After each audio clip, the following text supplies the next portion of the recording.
Good morning, dear children. Let me continue the lesson. What is thermal energy and heat? Okay. Last class we have learned about thermal energy, heat and temperature. Okay. And one method of transfer heat energy, that is conduction. Okay. Also we learned good conductors and poor conductors or heat insulators. Okay. In that section we studied air is a good insulator. Air is a heat insulator. Okay. Air is a heat insulator. Okay. Actually this property of air is, it is favorable for the animals that lives in cold Arctic region. Okay. The animals such as seals, then polar bear that lives on cold Arctic region. Okay, such animals have a thick layer of fur. Okay, such animals have a thick layer of fur. So it can trap air. Okay, so it forms a excellent heat insulating layer of air. Okay. So actually it makes their body warm even if the atmospheric temperature falls below minus 20 degrees Celsius. Okay. Due to the formation of heat insulating layer of air, that makes the such body of animals warm even if the temperature, atmospheric temperature falls below minus 20 degree Celsius. Okay. Next we can say the house made of bricks that that make the house cool even in the hot summer season. Okay. Actually the bricks are porous. That means it has minute pores. So it can trap air. Okay, it can trap air. Actually it does not conduct heat. So in the summer season, the house made of bricks that remain cool during summer season. Okay. And the next is actually the people that lives in hot desert regions such as Gujarat, they build a special type of houses with mud walls. Okay, mud walls, and also the roof is covered with some kind of grass. Okay, actually here the mud walls are porous, so it can trap air. Actually it does not conduct heat. Also the grass is also it is also an insulator, grass. This also does not conduct heat. Okay, and due to these two things that make the house cool even in the warm season. Okay.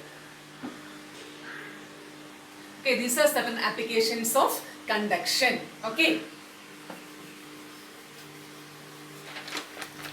Next about clouds and season.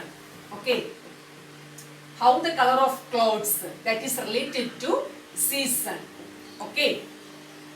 You know, a black color or a dark colored surfaces that absorb more heat. Okay. Absorb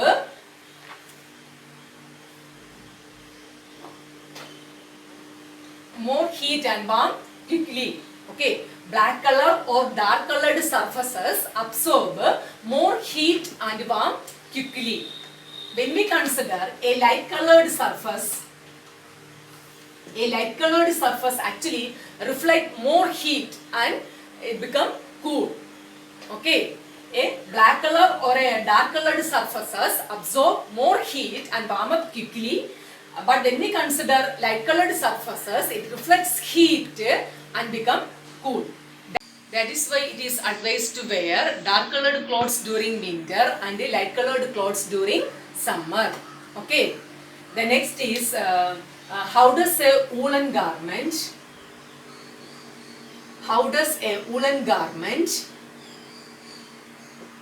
keep the body warm during winter? Okay. How does a woolen garment keep the body warm during winter? Okay. You know, the woolen fibers curls and it form air pockets. Okay, woolen fibers curls and it forms air pockets.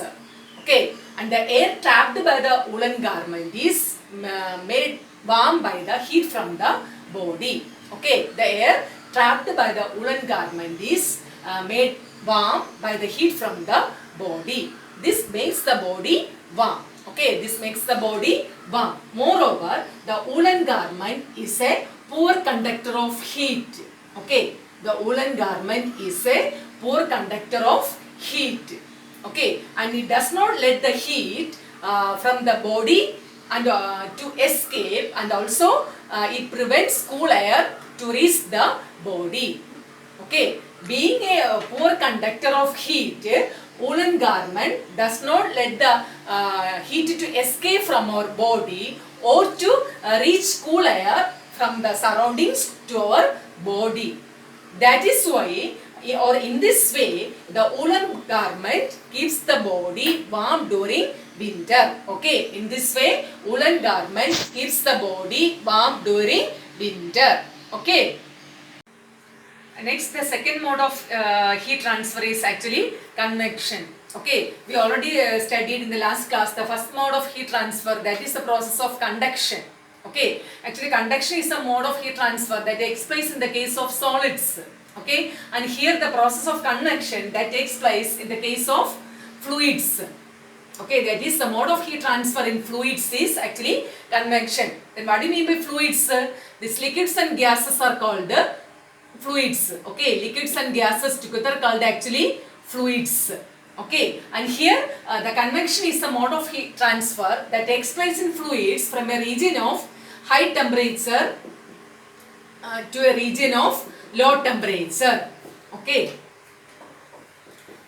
convection is the mode of heat transfer that takes place in fluids from a region of high temperature to a region of low temperature. Okay, convection is the mode of heat transfer in fluids from a region of high temperature to a region of low temperature. And here the heat transfer that takes place, the heat transfer actually that takes place by the movement of fluid itself.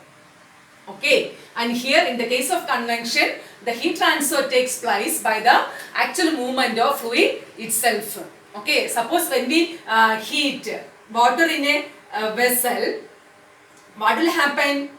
Actually the water in this portion, that is bottom level, that warms up first. Okay, so it rises upward. Okay, and in that place the cooler water from the surroundings that takes this place. Okay, and again it gets heated, and this process will continue until the whole water gets heated. Okay, in the similar way, when we heat a liquid or gas, what will happen? It expands, so it becomes lighter.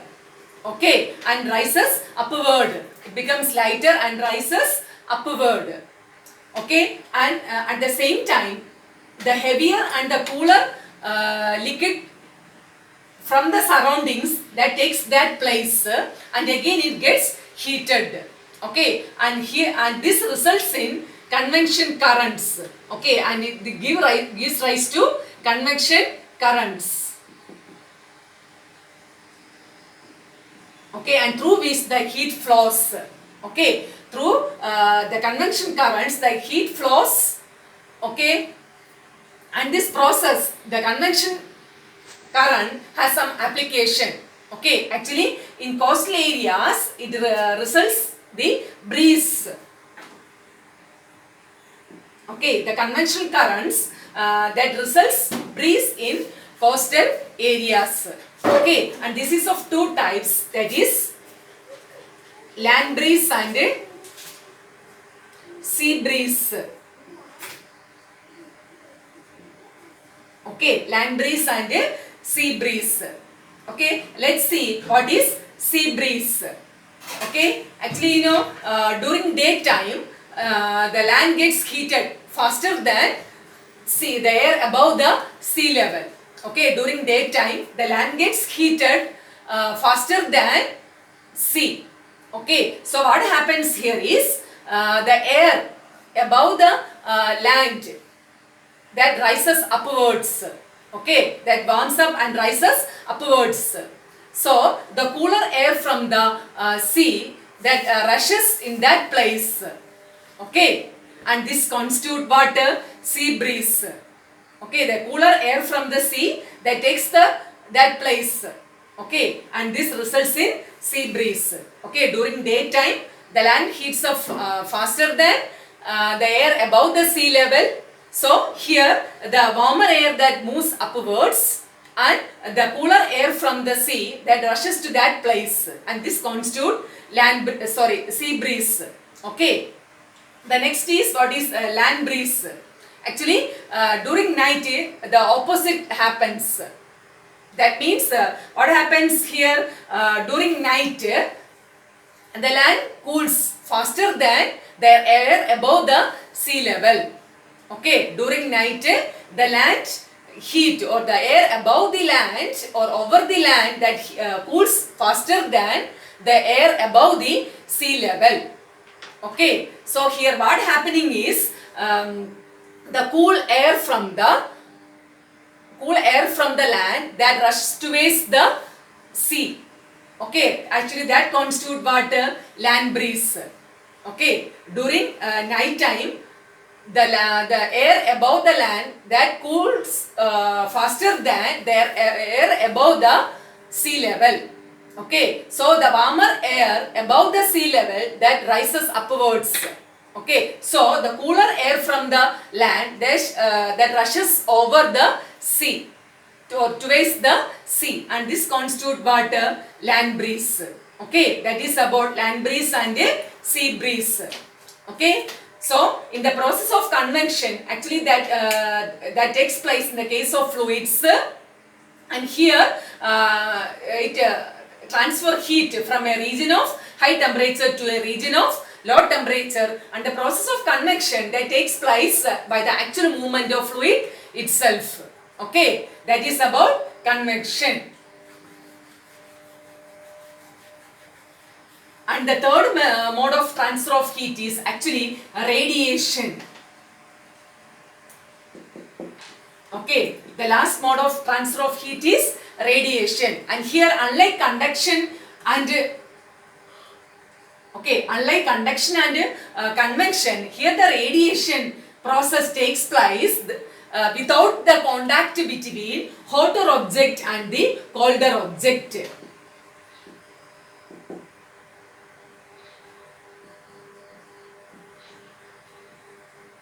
Okay, there is no need of any contact between hotter object and colder object.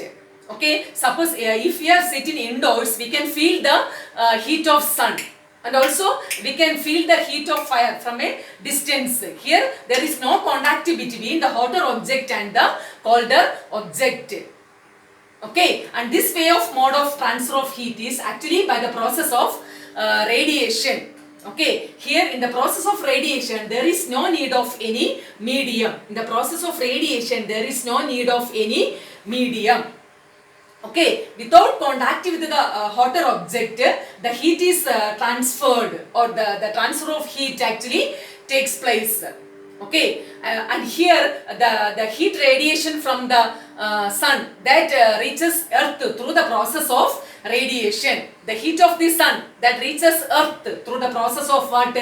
Radiation.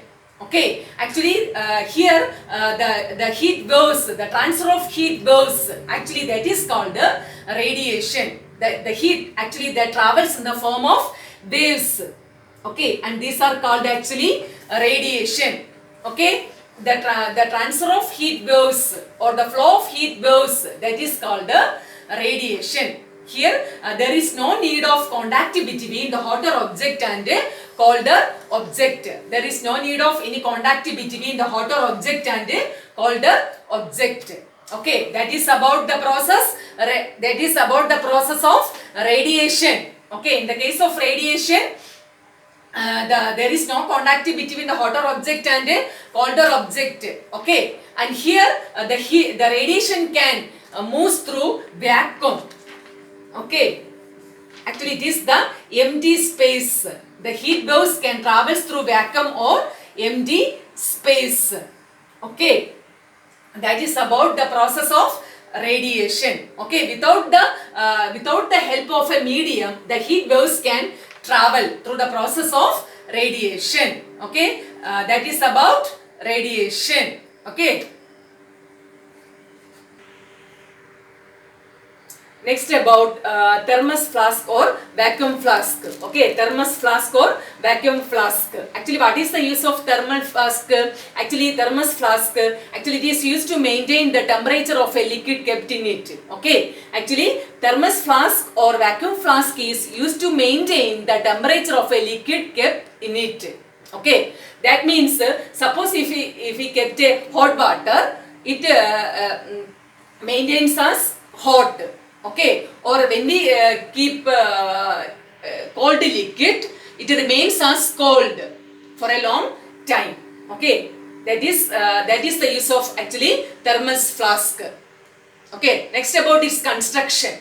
Actually, it is made up of a double-walled glass vessel. Okay, thermos flask is made up of a double-walled glass vessel with a vacuum in between the walls. Okay, with vacuum in between the walls. Okay, actually it is made up of double-walled glass vessel with a vacuum in between the walls. Okay, you know glass is a pure conductor of heat. So it reduces the or it does not allow the heat from inside to outside or from outside to inside. Okay, and here the thermal flask is covered with a silvered surface. Actually it reduces the heat flow by radiation. Okay, it reduces the transfer of heat by radiation. Okay, that is about what thermos flask. Okay, actually what is the use of thermos flask? It is used to maintain the temperature of a liquid kept in it. Okay, that is the use and construction of about the thermos flask. Okay, then also we studied three modes of heat transfer, that is conduction, convection and radiation. The process of heat transfer in solid is conduction and the process of heat transfer in fluids is actually convection, and here the process of radiation that does not require a medium for heat transfer. Okay, thank you children, that is the end of today's class.